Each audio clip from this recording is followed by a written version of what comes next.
el año 2008, los ministros y ministras de Educación iberoamericanos adoptaron el compromiso de dar cumplimiento a 11 metas potencialmente alcanzables hacia el año 2021.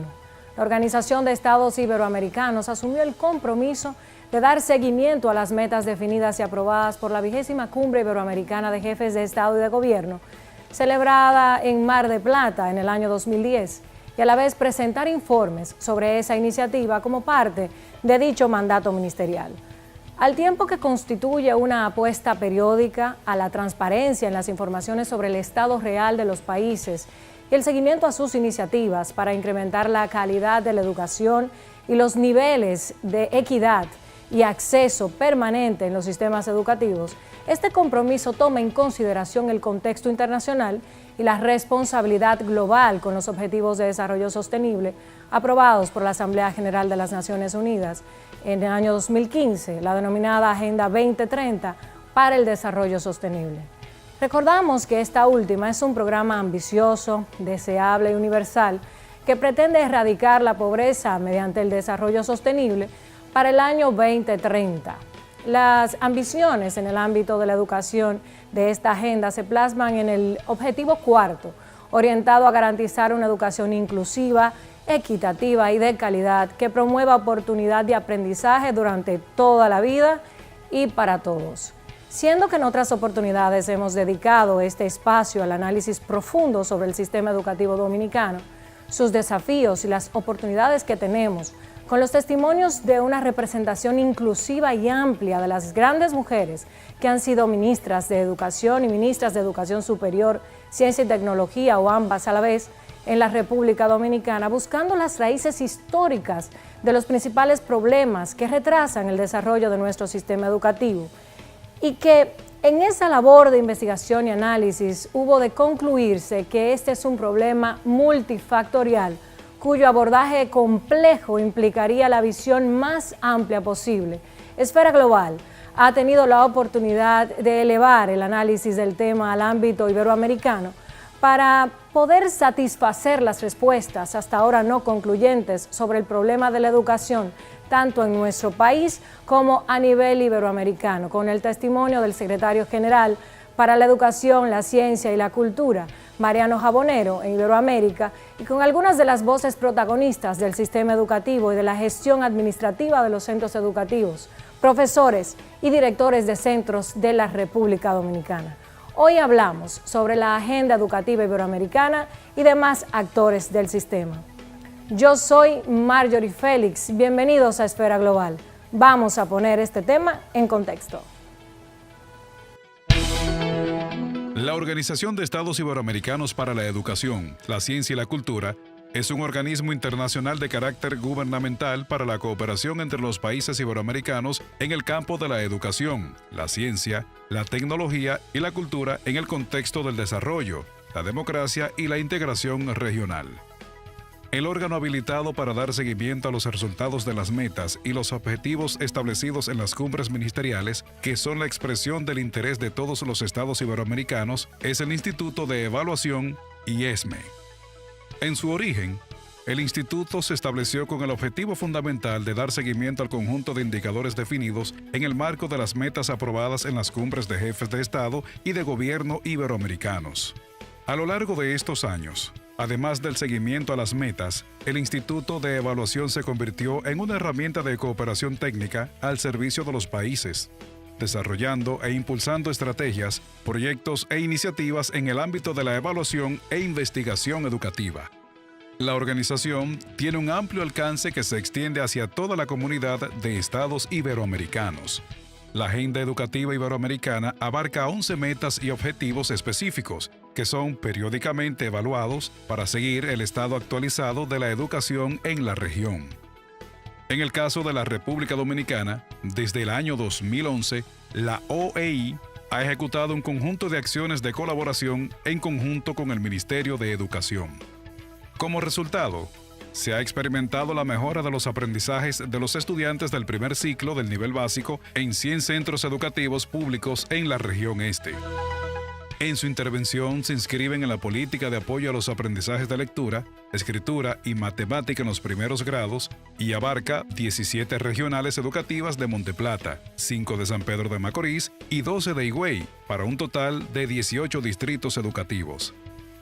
Desde el Programa de Educación y Formación Técnico Profesional, se busca cooperar en la definición de modelos y sistemas de cualificación y formación profesional, así como impulsar iniciativas innovadoras encaminadas a la empleabilidad y el emprendimiento en el país. En cuanto a la formación docente, desde el 2011, la organización, en coordinación con el Ministerio de Educación, el Instituto Nacional de Formación Magisterial, INAFOCAM, el Instituto Superior de Formación Docente Salomé Ureña, ISFODOSU, y el Ministerio de Educación Superior, Ciencia y Tecnología, MESIT, ejecutan el programa de apoyo y fortalecimiento a la profesión docente, que tiene como objetivo contribuir a la mejora de la calidad de la enseñanza en la República Dominicana.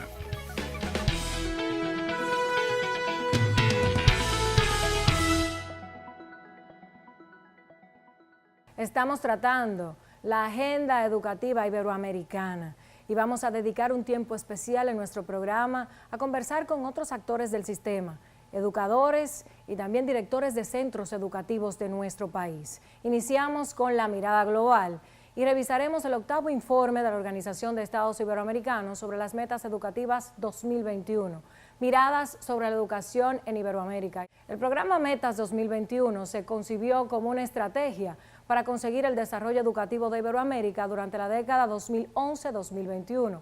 El conjunto de las 11 metas y los indicadores son, en primer lugar, la participación.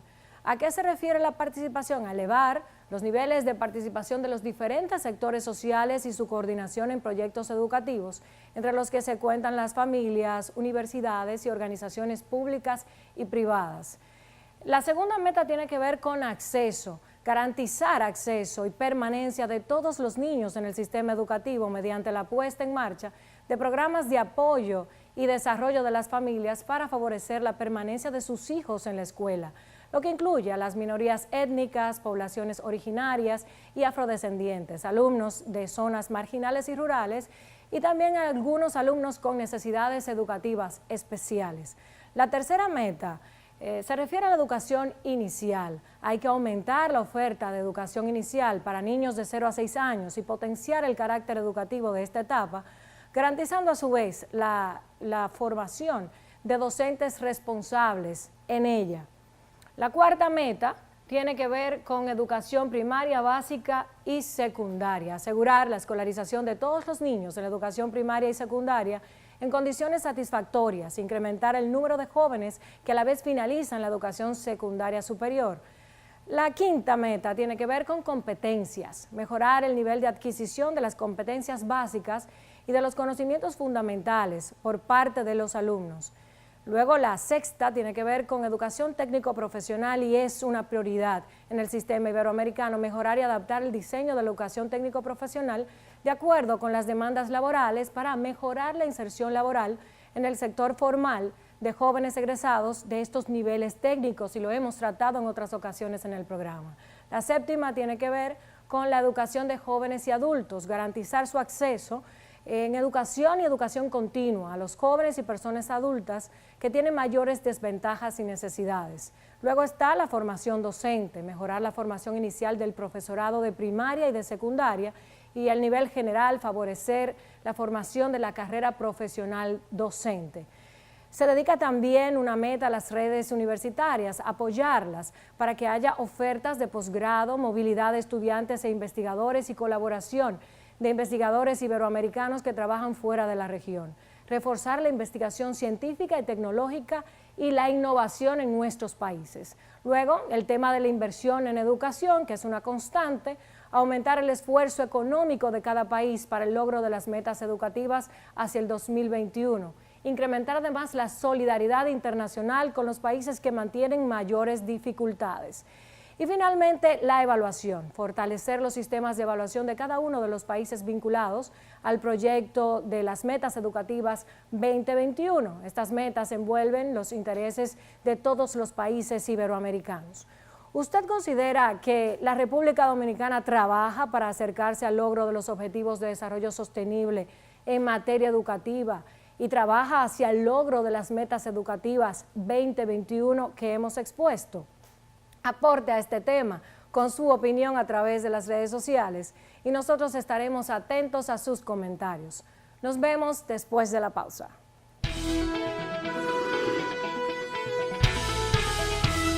Regresamos.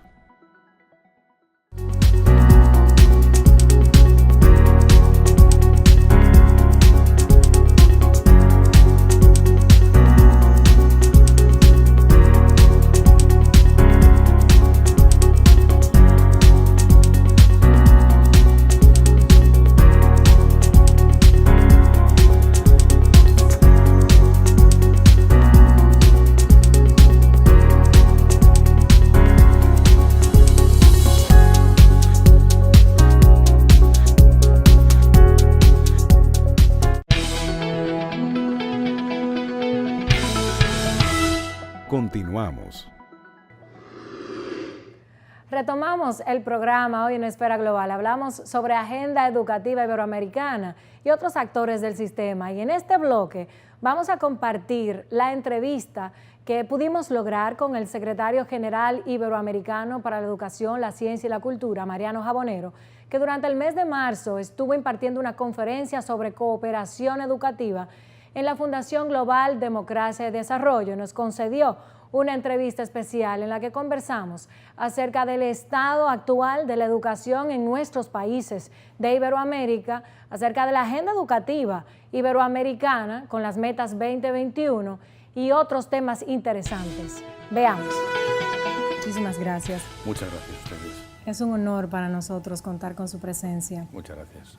Queremos saber de entrada cómo ha evolucionado el tema de la agenda de la organización y la propia organización en el tiempo. Educación es un tema al que le hemos dedicado una especial atención y con usted aprovechamos la oportunidad para elevarlo a un nivel más iberoamericano. Bien, lo primero que quiero decir es que la OI tiene una larga historia ya. La Organización Decana del Sistema Iberoamericano se creó hace 70 años, este año estamos de aniversario de efeméride, hecho mayor, y ha habido, digamos, un enfoque muy fuerte en temas como son mejorar la calidad de educación en condiciones de inclusión, de equidad y de calidad, como decía antes. Ustedes tienen la visión más amplia que se podría tener del tema. Sí. ¿Cuál diría usted que es el estado de la educación? El papel de la educación, la situación de la educación en la región, yo lo definiría, digamos, en dos o tres indicadores. En primer lugar, se ha convertido en una prioridad política. Para el gobierno de la región preocupa la educación y luego preocupa a los gobiernos porque le preocupa a la ciudadanía. Los gobiernos, digamos, lo que hacen es trasladar el interés de la ciudadanía. En segundo lugar, se ha convertido en un área de inversión importante. En la región se invierte más en educación que nunca. En tercer lugar, tenemos una situación de cobertura bastante alta. La cobertura en educación primaria y en educación media es casi al 100%. Todos los niños y niñas van a la escuela, unos más tiempo, otros menos tiempo. Pero, sin embargo, la región tiene un problema de calidad educativa importante. Ha mejorado la calidad de educación, pero mejora poco y lentamente. República Dominicana, por ejemplo, hace 6 años está invirtiendo el 4% del Producto Interno Bruto en educación. Sin embargo, en el 2018, Educa cierra diciendo que la calidad de la educación sigue siendo el pendiente más importante. Sigue siendo baja, pero sigue siendo baja porque, digamos, es un contexto regional en el cual el esfuerzo educativo es reciente. Yo creo que la mejor noticia es que hay esfuerzo educativo consolidado, creciente, importante, hay aprecio por la educación, pero venimos de unos ciclos históricos muy asimétricos. La calidad de educación dentro de América Latina, por ejemplo, es distinta en este momento en países como son el caso de Chile, Uruguay o Argentina, que tienen una trayectoria ya histórica larga, de un proceso histórico de consolidar un sistema educativo importante. En otros países como Guatemala, El Salvador o Nicaragua vienen de situaciones en las cuales estaban en guerra civil hace 20 años. Es que las historias son distintas por completo. Sí. Lo importante es que se está mejorando, lo importante es que hay interés y lo importante es que comparativamente con hace muy pocos años hay avances significativos. ¿La cooperación educativa se ha intensificado en América Latina en los últimos tiempos? Se ha intensificado fundamentalmente entre los países de América Latina, entre nuestros. La cooperación educativa que había como cooperación externa, es decir, de países ricos, digamos entre comillas, donantes de cooperación, ha disminuido drásticamente. ¿Cómo esa intensificación intrarregional de la cooperación está ayudando a solventar los grandes déficits estructurales que tienen los sistemas? Pues yo creo que compartiendo programas de educación conjuntamente, mire, hay un dato que pongo yo muchas veces de relevancia, y es que hace 30 años en la porción de América Latina había una tasa de analfabetismo muy alta. Sí. Tenemos una tasa altísima. Sí. En 30 años se ha reducido hasta unos niveles mínimos ya. Todo eso en buena parte ha sido consecuencia de programas regionales, programas compartidos por todos los países. La OI en los últimos 30 años se ha puesto en marcha 142 programas de educación de adultos, entre ellos en Dominicana. Y son programas regionales, programas iberoamericanos, en los cuales aquí en Dominicana trabajan expertos de Cuba, de Venezuela, de España, de El Salvador, sí, de Argentina, de otros países, y en Perú ocurre lo mismo. Y por otra parte, otros proyectos de cooperación, que le puedo poner un ejemplo muy gráfico de ello. Son programas en los cuales hemos atajado un problema conjuntamente, como uno que hemos hecho en la OI, que es el programa Luces para Aprender. Un programa que consistía en llevar luz eléctrica con paneles solares a escuelas en lugares recónditos por completo, para que con esos paneles solares tuviesen las escuelas y los niños acceso a computadoras y acceso a la conectividad. Eso es un programa regional, Luces para Aprender, que se ha hecho en muchos países de la región, conjuntamente, compartido entre todos. Por cierto, es un programa que ha sido tan reconocido que ha merecido un premio mundial de educación del máximo nivel, que es el premio de la Fundación Qatar. Maravilloso. Y sobre los intercambios en materia educativa, cómo transitan los estudiantes de un destino a otro, se reconocía la predilección de los estudiantes por lugares como Inglaterra, España, Francia.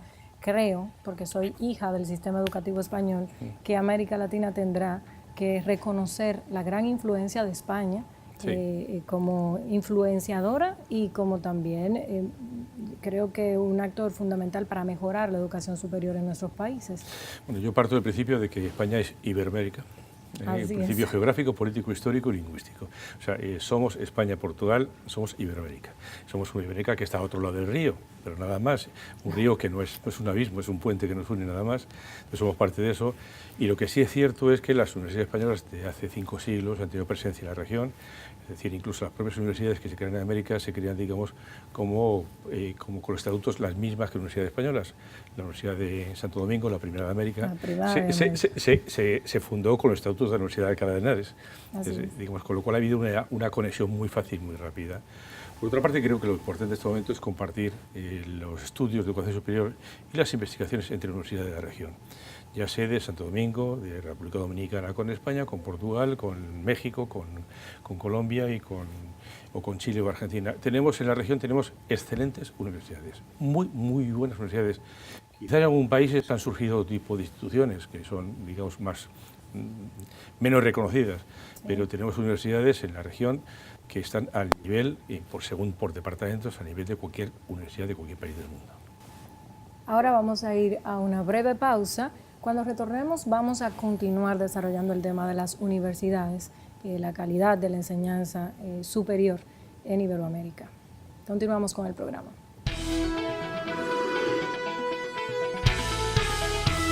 Regresamos.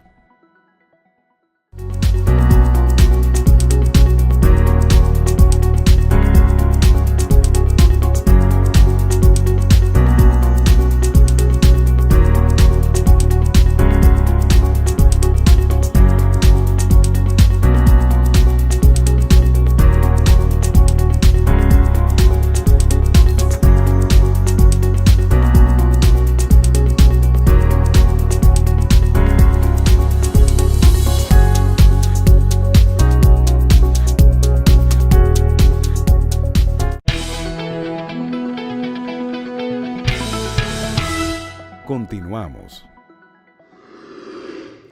En la segunda parte de la entrevista al secretario general iberoamericano para la educación, la ciencia y la cultura, Mariano Jabonero, conversamos acerca del valor y el aporte de instituciones como Flaxo, Claxo y CEPAL en la consecución de las metas y objetivos de la Agenda Educativa 2030. Además, definimos el rol y el perfil de las universidades públicas, de las competencias, habilidades y perfiles, tanto de estudiantes del presente y del futuro, como de los docentes, los directivos y toda la comunidad educativa. Y terminamos hablando sobre gobernanza de la educación. Veamos a continuación.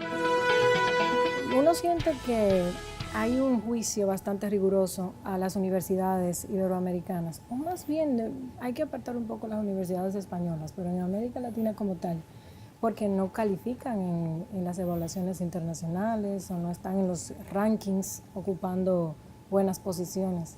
Es que hay un problema de entrada y es que esos rankings, el de Shanghái, que es el más famoso, no está hecho para aplicar en América Latina. Es un ranking hecho a la medida de ciertas universidades que tienen 2 o 3 criterios fundamentales. Primero, una hiperfinanciación, reciben millones y millones, en primer lugar, y eso no es común en el resto del mundo. En segundo lugar, son universidades que tienen unos programas propios muy definidos y que esa evaluación reconoce ese tipo de programas, y son universidades que tienen historias en las cuales, por ejemplo, puntúan mucho el número de premios Nobel que puede haber en esas universidades. Insisto, son rankings que no son aplicables, no son válidos para universidades de la región. ¿Y cómo podríamos Están hechos para otros. Pues mire usted, lo vamos a hacer en la OI, lo estamos haciendo en la OI. Sí. Es hacer un ranking distinto, un ranking en el cual se analiza en cada universidad qué facultades, qué departamentos funcionan y cómo funcionan. Y va a poner de manifiesto ese ranking una cosa muy importante, que en la región hay facultades de Derecho, de Economía, de Ciencias Agropecuarias, de Ingeniería, de Mecánica o de Electricidad, que el departamento compite al mejor nivel mundial. El conjunto de la universidad a lo mejor no, pero es el departamento. Sí. ¿Y por qué se impone el departamento o la facultad? Porque lo que el alumno va a elegir para estudiar es esa carrera. Exactamente. El alumno exige y elige estudiar Economía en tal universidad, no elige la universidad. Lo que quiere es estudiar Economía, y lo que tenemos que transparentar al alumno, hacerle llegar, es que qué departamentos y qué facultades de Economía, de Derecho, de Ingeniería Mecánica o de Biotecnología son las más relevantes. Y ahí las tenemos, y tenemos en la región, y muy buenas. Fue muy interesante escuchar de usted una afirmación que es políticamente desafiante. ¿Qué debe ser o qué no debe ser una universidad? No nos cuestionamos acerca de ello, y el nivel de investigación local en las universidades es bastante cuestionable. Sí, yo creo que una universidad es fundamentalmente, básicamente es una comunidad de profesores y de alumnos que tienen 2 actividades que realizan, que una es enseñar a aprender y otra es investigar. Si una universidad no es una comunidad de profesores y alumnos y esa universidad no enseña o no investiga, no es una universidad, es otra cosa diferente. Yo no discuto lo que pueda ser, y les digo que cada uno haga lo que quiera en su casa, pero tendrá que ser, si tenemos que reconocer y atribuir el concepto de universidad, es aquella que cumple con esos requisitos formales. ¿Cuál sería el rol de la universidad pública en la superación de la desigualdad y el desarrollo en América Latina? Asegurar las oportunidades para todos, por igual, con independencia de su procedencia por origen familiar, étnico, lingüístico o por rentas familiares. La universidad pública es una universidad de todos, financiada con los recursos de todos y para todos, fundamental, básica, para construir una sociedad democrática, equilibrada, justa y equitativa. ¿Cuáles son las competencias y habilidades con las que se debe educar a los estudiantes del presente, que serán los ciudadanos del futuro, para mejorar los niveles de empleabilidad? Yo creo que son competencias que todo el mundo comparte, que son las comunicativas. Es una persona que sepa comunicarse bien en su lengua, digamos, comunicarse, escribir, redactar. Lo que parece tan básico está dando mucho problema. Fundamental. Yo a veces cuando llegan algunos candidatos a un puesto determinado, siempre hago una pregunta que parece muy simple, pero ¿sabe escribir? Por supuesto, si estudió Derecho, estudió tal y cual, no ya, pero ¿sabe escribir? Que no es lo mismo. Sí. Segundo, la comunicarse en otra lengua franca, otra lengua internacional, que son básicamente, en el caso nuestro, el inglés y el portugués, fundamentalmente otra lengua franca. Por otra parte, las competencias digitales. Va a vivir en una sociedad digital, y que sepa, digamos, utilizar los recursos digitales y comunicarse a través de redes digitales. Competencias científicas, tecnológicas y matemáticas, que son básicas para una sociedad como la nuestra. Y por otra parte, competencias socioemocionales, que es una persona equilibrada, que sea solidaria, una persona, digamos, que tenga resiliencia, capacidad de respuesta, y competencias ciudadanas, que sea un buen ciudadano. ¿Cuál debería ser el perfil de los administradores de los centros educativos, de los directores y de ese personal que conforma la comunidad educativa? Porque parece ser que se le atribuye siempre la carga al docente, pero hay todo un conjunto de actores que convergen en el proceso de enseñanza-aprendizaje. Así es, después del docente, después del profesor, la figura más importante para mejorar la calidad de educación es el director del centro escolar. Yo mantengo una teoría que es también compartida por algunos otros expertos, en que hace falta más escuela y menos aula. La familia, cuando elige un colegio. Sí. Colegio, un profesor en concreto. Sí. Mi hijo va a ir a colegio X. Y ese colegio tiene un proyecto educativo definido, es aquello que atrae a la familia o la familia rechaza. Porque es bueno, atractivo o no. Porque responde a sus expectativas o no responde. Y ese director de ese centro tiene que tener un perfil de líder. Es un líder y no académico. Es un líder porque va a ayudar a formular un proyecto educativo que asume el colegio en conjunto y del cual rinde cuentas a la familia y a la sociedad. Es un líder educativo. En segundo lugar, es un líder en materia de personal. Va a gestionar una plantilla de 60, 80, 100 personas o más. Son 100 profesores. Piense cualquier empresario que tiene que gestionar 100 personas, unas competencias de tipo de administrativa y económica suficientes, porque va a administrar mucho dinero y que va a ser dinero público, además. Me parece genial lo que usted apunta, porque algunas personas hacen, creo que desaparecen el papel del director de los centros, que es algo que tenemos incluso en este programa, el testimonio de varios directores. Y la República Dominicana está prestando atención a ese tema y ya tienen escuelas de directores en nuestro país. Es fundamental. Yo agradezco de manera calurosa esta recepción a nuestra invitación y voy a cerrar esta entrevista con esa frase que me parece que recoge parte de la realidad de lo que está sucediendo en la inversión en educación en la República Dominicana y que creo que es muy atinada de cara a la gobernanza de la educación. Y hace falta más escuelas y menos aulas. Muchísimas gracias. Muchas gracias. Muchas gracias. Continuamos con el programa.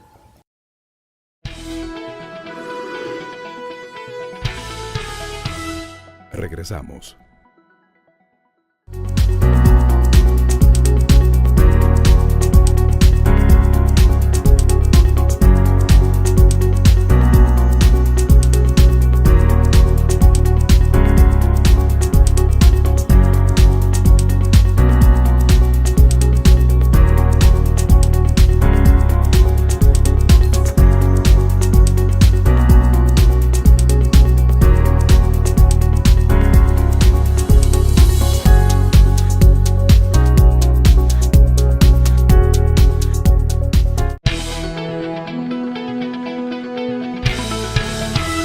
Continuamos.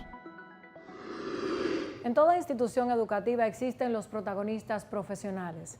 El paradigma tradicional presupuso la creación y el desarrollo de la docencia como profesión, entendiéndola como una práctica de habilidades normalizadas que se ejercen en el seno de una configuración institucional burocrática y jerarquizada, mientras que el rol de los directores se fue instituyendo a medida que se expandía el sistema educativo y sin formación específica para su ejercicio. Se suponía que tenían que controlar el cumplimiento de esas habilidades normalizadas y que para eso lo más importante era que ellos mismos supieran ejercerlas adecuadamente. Hace muy poco tiempo que se descubrió el papel decisivo que tienen los directores en la configuración de cada institución y se comenzó a reflexionar sobre la especificidad de su rol. Hoy conversaremos con estos actores del sistema. Iniciamos en este bloque con Faunly Garrido, director del Colegio New Horizons, y Clara Alíes, directora de la Escuela Básica Las Hojas Anchas. Le damos la bienvenida a este doble diálogo de Esfera Global. Hola, Muchísimas María, gracias por estar con nosotros. Gracias. Se supone que los directores son los responsables de gestionar instituciones de manera adecuada para promover aprendizajes. Vamos a conversar sobre el rol que tienen ustedes como directores. Para ello van a tener 1 minuto cada uno para poder responder a las preguntas. ¿Cuál es el rol del directivo de un centro educativo? ¿Y cuántas horas debería permanecer en el plantel estudiantil para considerarse que hace una buena gestión? Bueno, para tú definir el rol de un director de centro, lo primero que tienes que definir es el tipo de centro. No es lo mismo una institución privada que una institución pública. No es lo mismo una institución pública gerenciada o gerenteada como una institución privada que una institución pública que depende totalmente del ministerio, por ejemplo, o del organismo centralizador. El director del centro, muchas veces, o yo te diría que el formato más idóneo es uno en el cual tú separes la administración de la dirección académica. O sea, la parte de la gestión administrativa del centro se debe de manejar como una empresa. Se debe manejar buscando objetivos de de rentabilidad, de máximo de oportunidad sobre los recursos escasos que uno tiene. Y en el caso de la dirección académica, la idea es perseguir unos objetivos curriculares, pedagógicos, metodológicos, que no necesariamente tienen nada que ver con lo administrativo.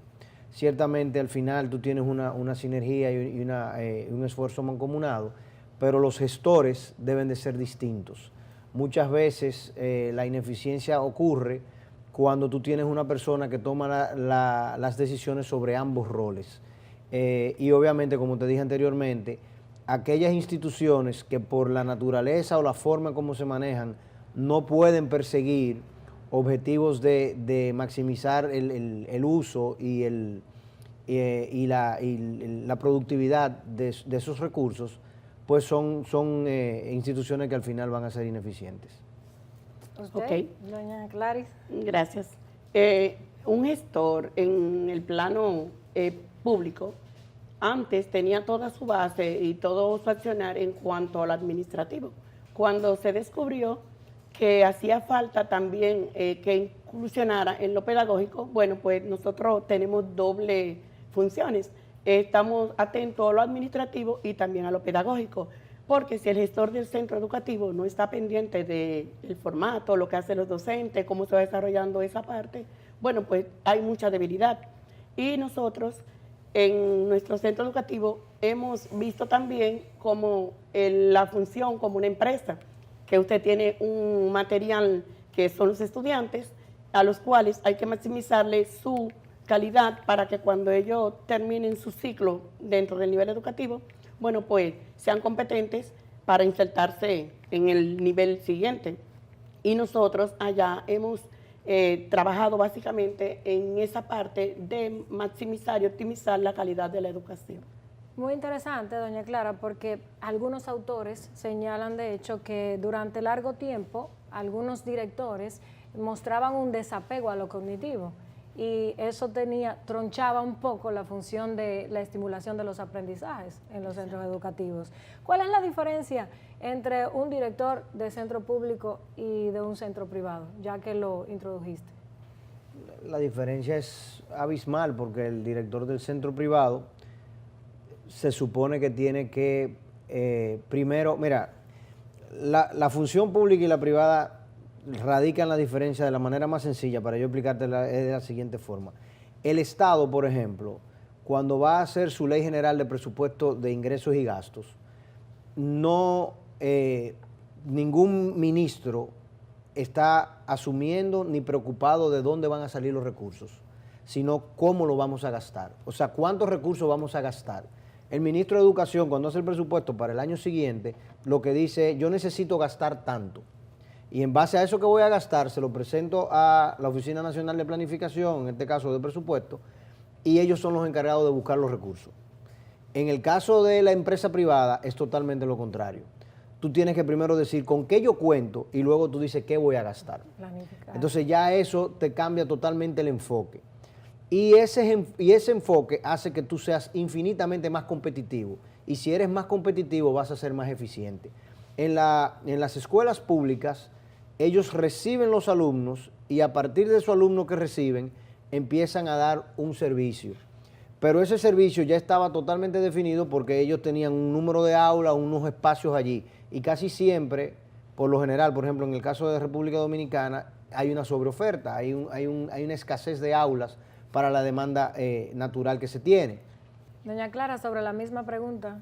Bueno, un director de centro educativo público viene con un presupuesto dado, ya que el Ministerio de Educación, a través del Departamento de Descentralización, eroga unos fondos por la cantidad de estudiantes que tiene el centro educativo.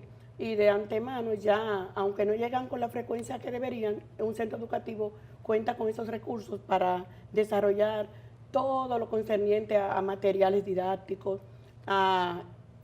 sobre las TIC y esas cosas. ¿Qué sucede? Que nosotros en los últimos tiempos hemos recibido muchos estudiantes del nivel privado hacia el nivel público, ya que hay muchas condiciones y los padres prefieren, en el caso nuestro, tener sus estudiantes allá por las ventajas que tiene de recursos que tiene el centro educativo, que muchas veces hacen la institución privada no los encuentran.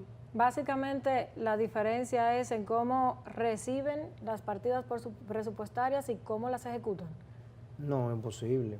Porque de eso que me están hablando hasta ahora. Bueno, A nivel de formación, Eso ¿cuál es fue- la diferencia? Pues tú no preguntaste sobre formación, tú dijiste Diferencias cuál es la entre un diferencia entre el director en un problema de la centro gestión, público y un correcto. privado, no, Bien, si abierto. si hablamos de la gestión, vuelvo y te repito, el enfoque es totalmente diferente porque el centro privado tiene que ir a un mercado a competir por cada alumno. La escuela pública no compite por los alumnos, abre sus puertas y los recibe. Y en base a eso, pues les asignan unos fondos. Ahora bien, los fondos en las escuelas públicas, por ejemplo, las nóminas están totalmente centralizadas. No se pagan en la escuela pública, se pagan en el Ministerio de Educación, en la Máximo Gómez. Entonces, y la asignación de los docentes tampoco se decide en la escuela pública, se decide en la Máximo Gómez. En los colegios privados, cada uno de los actores toman decisión dentro del colegio privado. O sea, es el colegio privado el que contrata, el que subcontrata, el que despide, el que entrena, el que gestiona. Entonces, eso te cambia totalmente la naturaleza y los objetivos y al final los resultados. Porque los resultados en las escuelas públicas son normalizados y son generalizados. Y como no hay competencia, al final del día tú no tienes grandes incentivos para tú transformar lo que tú haces. Obviamente, la labor docente, el docente trata y hace un esfuerzo, pero la carga burocrática es demasiado grande, es demasiado intensa. Y las libertades, los grados de libertad que tú tienes, para ponerlo de una forma muy sencilla, son muy restringidos. Entonces, ¿están desmotivados en los centros públicos a innovar o a cambiar por esta circunstancia particular de ser tan descentralizados? No, claro. centralizado. Centralizados. Claro que no. Nosotros hacemos cambios y grandes. Por ejemplo, ahora se está trabajando el currículo por competencias, donde los estudiantes se preparan para la vida, porque antes se trabajaba en base a contenidos, ahora es en cuanto a indicadores de logro, que son los que van marcando el proceso. Claro que los docentes no estamos desmotivados, al contrario, ahora hay mucha motivación por todos los cambios que han habido dentro del sistema educativo. No es que están desmotivados, claro que no, nosotros estamos abiertos a todos los cambios. Y el sector público y privado tienen sus diferencias, ya que los sectores privados tienen como sus propias normas que no las rige directamente el Ministerio de Educación, mientras que el sector público, nosotros nos regimos así como se ha planteado a través del Ministerio, que todo viene directamente de allá y son normas que debemos acatar dentro del centro educativo como instancia superior a nosotros. ¿Cuál debería ser la formación de un director de un centro educativo? Debería ser un gestor, debería ser una persona con capacidades administrativas, gerenciales, que conozca, sobre todo, obviamente, volvemos a lo mismo, no es lo mismo un director de un centro privado que de un centro público, porque el director del centro público no tiene grandes desafíos presupuestarios, porque depende del presupuesto y de la asignación que le da a otro. El director de un centro educativo privado maneja una empresa privada que paga impuestos, que tiene que velar por cumplir con todas las normas y las regulaciones que cumpliría cualquier otra empresa. Entonces tú tienes necesariamente que velar por la parte de los ingresos, de las ventas, de los gastos, de los costos financieros, como si tú fueses un gestor normal. Eso no pasa en el centro educativo público. Entonces, eso te cambia totalmente la naturaleza y el perfil de la persona que hace esa función. Y el mecanismo de contratación, supongo. Obviamente, correcto. Bien.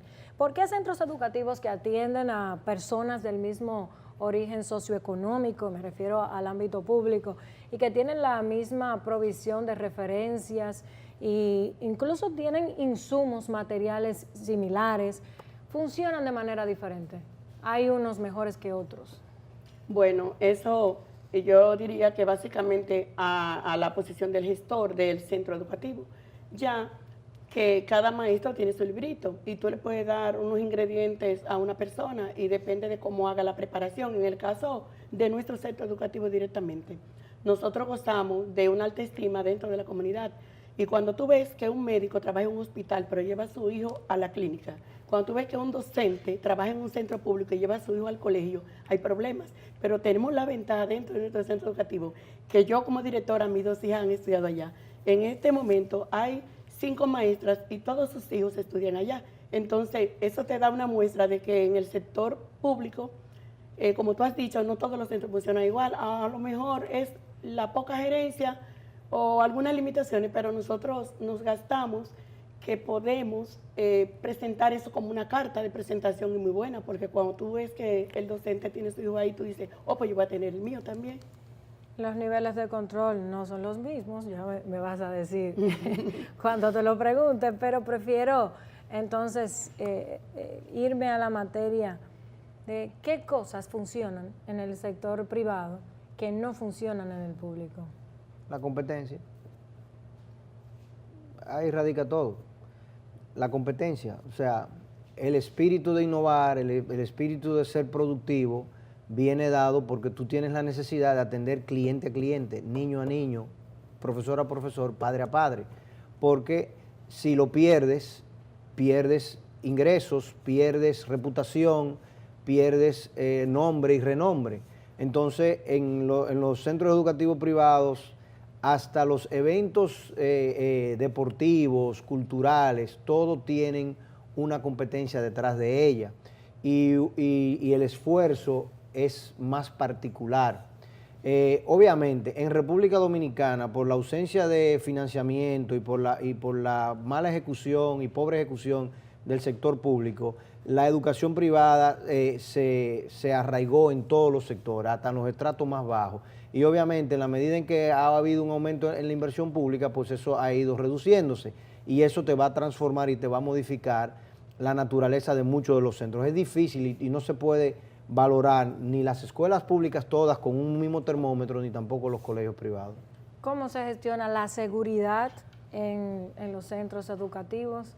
¿Cómo se gestiona la seguridad entre alumnos y la violencia entre alumnos y profesores? Vimos episodios bastante lamentables de situaciones de violencia escolar en nuestro país. Ok. Esos episodios que tú has mencionado se dan, en nuestra opinión, por la falta de reglas claras. Porque cuando un centro educativo traza las reglas y las cumple, porque no es lo mismo tú trazar algo y dejarlo en el aire. Y la seguridad se ha visto un poco afectada porque esos son los eventos que presentan en las redes sociales. No presentan la mayoría de cosas positivas que pasan dentro de un centro educativo, sino las negativas como en todas partes. ¿Qué sucede? Se ha trabajado mucho y se ha logrado bastante en cuanto a esa parte de la seguridad, pero todo radica, diría yo, en la forma en que cada centro maneje esas normas de convivencia dentro de su espacio. Algunos con muy buenos resultados, como el caso nuestro, que está totalmente erradicado esa parte de violencia y todo eso, y sobre todo es la educación. Educación es el cambio en cuanto a todas esas malas costumbres que pueden traer los niños de sus hogares. El personal docente no puede hacer la labor solo. Tú necesitas necesariamente de un personal de apoyo, psicólogos, coordinadores, supervisores, que en el caso de los colegios privados se definen por los niveles y por la cantidad de alumnos. Eso necesariamente, una vez establecidas cuáles son las normas, los códigos de conducta y demás, pues hace que el docente se pueda especializar en lo que tiene que especializarse, que es en brindar el servicio de enseñanza. Y cuando tenemos desviaciones conductuales, pues entonces tenemos profesionales que se encargan de esa parte y que le dan seguimiento a que los padres lleven a los alumnos a terapia, hagan ellos el trabajo que tienen que hacer en la casa y le den seguimiento junto al centro escolar para garantizar que esas inconductas se vayan corrigiendo. En adición a eso, bueno, en los centros educativos privados, dependiendo el estrato y el nivel en el que está, tú puedes llegar a tener hasta cámaras en las aulas, cámaras en pasillo, personal de seguridad, etcétera, que te garantizan que los patrones de conducta sean los adecuados. Bueno, nosotros creo que con este interesante diálogo entre ustedes pudimos establecer claridad entre las diferencias, los márgenes que hay.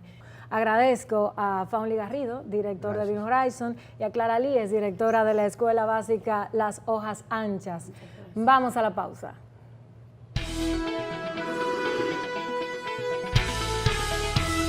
Regresamos.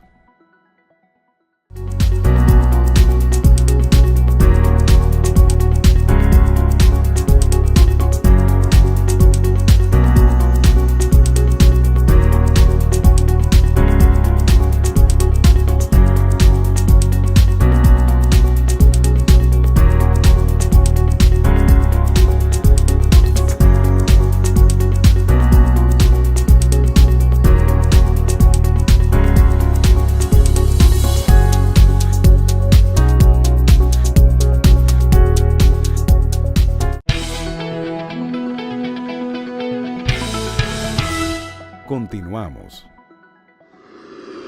Iniciamos el último bloque de Esfera Global. Hoy nuestro tema es la agenda educativa iberoamericana y otros actores del sistema. Si no son los más importantes, los profesores están entre los actores, protagonistas profesionales más importantes del sistema educativo. Hoy se les exige un mayor número de responsabilidades que hacen imposible que su rol se limite a impartir únicamente sus clases. Hoy el docente debe ser el facilitador del aprendizaje. Debe cuidar el equilibrio psicológico de sus alumnos, su educación sexual, su integración a la sociedad, entre otras responsabilidades para las cuales no se ha cambiado la formación inicial que recibe el profesor. Fruto de estas exigencias se ha generado el largo debate acerca de la responsabilidad del docente en la calidad de la educación, la formación que éste recibe y el gran cúmulo de nuevas responsabilidades que sobre él descansan. Hablamos sobre el rol del docente con la profesora Joana Alonso del Liceo Secundario Fidel Ferrer. Muchísimas gracias, profesora, por venir a Esfera Global. Bienvenida. Sí, bienvenida, gracias. He hecho una introducción acerca de esta gran responsabilidad que en el sistema actual recae sobre ustedes, que son los gestores del conocimiento en el sistema educativo. ¿Por qué parecería que los profesores han perdido competencias para las nuevas tareas que les han sido asignadas? Me parece que al contrario, hay una mayor profesionalización porque nuestros maestros están asistiendo a los programas que el ministerio, auspiciado por el gobierno, les manda. Yo entiendo que más bien sería como se le ha añadido un poquito más de carga a lo que es el trabajo docente, pero de igual manera el maestro saca desde abajo, de donde no hay tiempo hasta para trabajar horas extras en casa, como lo hago yo muchas veces, para poder cumplir con las exigencias del día a día. El maestro es el mediador. Es el que facilita, es el que conduce todo el aprendizaje. Por ejemplo, en la nueva modalidad de lo que estamos trabajando con un currículum por competencia, el maestro tiene la responsabilidad de conducir, de llevar a nuestros estudiantes al saber hacer y el saber ser. Esto de alguna u otra manera se va a traducir en beneficio, lo va a hacer competente a nuestros estudiantes, de que tengan esas competencias de hacerle frente a la diversidad o a las eventualidades del día a día. Si bien, cuando me dices de la profesionalización, entiendo que tal vez, desde mi punto de vista como docente, sea que ellos, nosotros como docentes estemos un poquito más cargados, pero hemos tenido que ir a los tiempos, no hemos tenido que ir preparando y tenemos que ir a favor de los tiempos. ¿Reciben formación tecnológica los docentes en el sistema público? ¿Utilizan herramientas tecnológicas como complemento de su programa educativo? Claro que sí, utilizamos las TICs. Desde el año pasado la Escuela Fidel Ferrer se ha visto beneficiada con el programa de República Digital. La tecnología ha llegado a la escuela con tablets, con computadoras, con pantallas digitales, Y nosotros desde el año pasado también hemos estado recibiendo entrenamiento para hacerle frente a esa tecnología. ¿A cuántas escuelas tú estimas que puede llegar esto? Es un programa ambicioso, es un programa que no se queda en la escuela Fidel Ferrer, sino, va a abarcar a todos los sectores. O sea, la intención es que todas las escuelas estén dotadas de la nueva tecnología y se adapten a los nuevos tiempos. Hay un rezago, profesora, en el tiempo en que llegó, porque hace un año. Sí, entonces, el profesor que antes manejaba todo el conocimiento, ahora se ve interpelado por unas nuevas fuentes que son digitales. Cualquier niño de cualquier edad te interpela con una fuente que quizás es desconocida, porque Wikipedia es uno de los grandes inventos de la humanidad. Entonces, el profesor, por eso es que algunos autores apuntan a ese proceso de desprofesionalización, ahora tiene que tener la habilidad de manejar todo eso. Pero eso es lo que viene a enriquecer todo el proceso. O sea, el maestro tiene que empoderarse de las nuevas, de la nueva información, tiene que manejar al dedillo lo que es la tecnología. Eso es lo que se quiere, eso es lo que demanda los nuevos tiempos. Y se está preparando al maestro. Lo que pasa es que tú sabes que nuestro país, con la realidad que maneja nuestro país, lo está haciendo a cuotas. Pero de que República Digital llegará a todo lo que es nuestra, tal vez tú dirías, bueno, sería como un sueño, pero es más allá de un sueño. Las computadoras llegaron a las escuelas en el 2012, eso es una realidad. Sí. Ahora hay una proliferación, ahora hay una mayor cobertura, es cierto, y es beneficioso y lo aplaudimos. Claro. Pero hay una realidad, un rezago importante, y no hablemos solo de la parte tecnológica, hay otras competencias también que debe manejar el docente. Claro que sí. Y el Estado Dominicano, desde el 2012, con todo el proceso de reforma educativa, ha invertido mucho en el nivel de profesionalización docente. Eso es cierto, eso es Entonces, los resultados son bastante criticables siempre. Lo ¿Cómo que- se sienten los profesores? ¿Cómo pueden defender su postura? Porque hemos tenido varios programas donde siempre se apunta a la calidad docente, Sí. como uno de los, quizás de los déficits que tenemos en el sistema. Lo que pasa es que lamentablemente la responsabilidad cae sobre nosotros, como tú muy bien señalas, pero acuérdate que es una problemática social. Acuérdate que los cambios no surgen de la noche a la mañana, que es un proceso.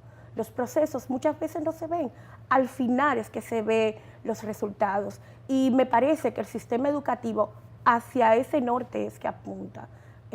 A eficientizar, a que en esas pruebas de carácter internacional nosotros también salgamos bien mirados, porque los esfuerzos están y están también el material humano que somos nosotros los docentes, que estamos siguiendo a nuestras universidades y a las mejores universidades. Yo te puedo decir, yo soy testimonio de mi especialización en la Pucamaima.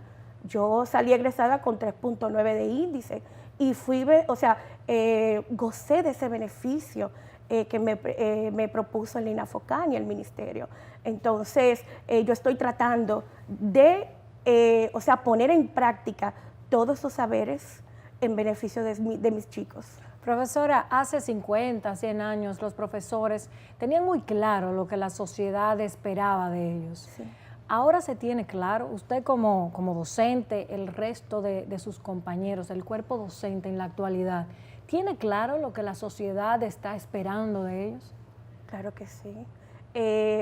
Tiene claro porque hay retos, que cumplir, que hacerle frente. ¿Qué espera la sociedad? La sociedad espera a nosotros como docentes que sigamos en ese camino de la profesionalización, de ir empoderándonos. Esa palabra es clave para mí, porque a medida de que nuestros maestros estén más empoderados, van a tener más que dar. Una persona que no tiene nada que dar, no tiene nada que enseñar, no tiene nada que mostrar, no sabe hacia dónde va a conducirse. Y yo entiendo que la esperanza de la sociedad está en nosotros. Y, por ejemplo, el maestro tiene que hacer ese tipo de autorreflexión con eso. Porque nuestra función es muy social, Me gustaría saber cómo poder, desde su punto de vista, lograr tener docentes activos y dispuestos al cambio a lo largo de su carrera? Sí, lo primero es la conciencia, como tú decías, el llamado a la autorreflexión, que no, o sea, ser maestro es más allá que ocupar una plaza, una vacante, ganar un sueldo, es mucho más. Tú transformas vidas, tú impactas vidas, tú marcas generaciones con el trabajo docente. Es básicamente eso. Y lo segundo, la educación. Si el maestro dice, yo me lo sé todo, yo llegué hasta aquí, bueno, hasta ahí va a llegar tu conocimiento. O sea, seguir preparándote, seguir empoderándote e ir adaptándose a los nuevos tiempos, no cerrarnos, porque ya hay algo que se llama como el cansancio en la docencia, que tú dices, ya yo lo he dado todo, no cansarnos y seguir dando más, porque hay una generación que espera por nosotros. Con esta reflexión final de la profesora Johanna Alonso del Liceo Secundario Fidel Ferrer, nosotros queremos concluir el programa de una forma muy humana, de un actor activo del sistema, que tiene conciencia clara a partir de su expertise. Y decir que desde Esfera Global nosotros vamos a continuar retomando cada vez el tema educación, porque es neurálgico para el desarrollo de la sociedad dominicana y del resto del mundo. Muchísimas gracias por haber estado con nosotros en el día de hoy. Nos vemos la próxima semana.